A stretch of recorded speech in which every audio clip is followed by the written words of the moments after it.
ఈ వీడియోలో 30, 31 రెండు శ్లోకాలను చదువుదాం.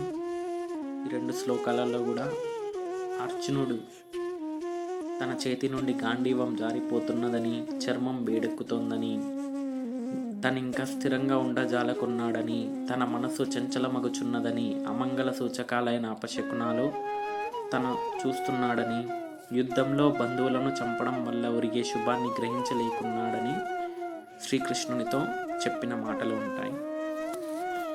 30వ శ్లోకం.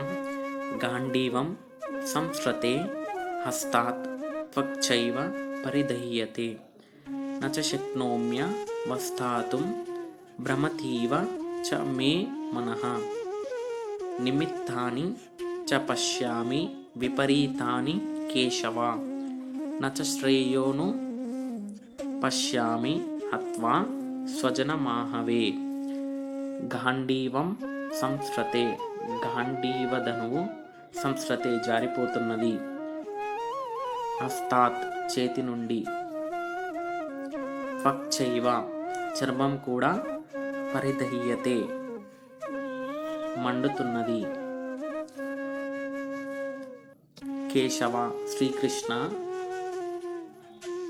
శక్నోమి అవస్థాతుం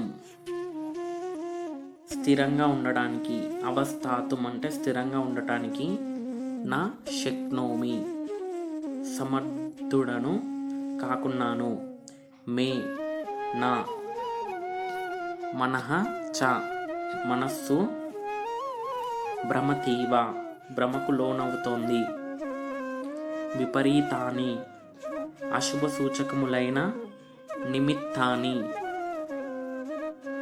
శకునములను, పశ్యామి చూస్తున్నాను,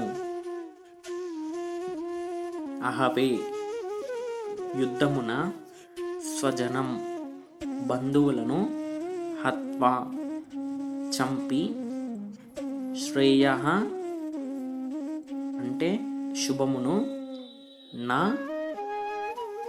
అనుపశ్యామి చూడజాలకున్నాను. పూర్తి తాత్పర్యం. నా చేతి నుండి గాంధీవం జారిపోతున్నది, చర్మం వేడెక్కుతోంది.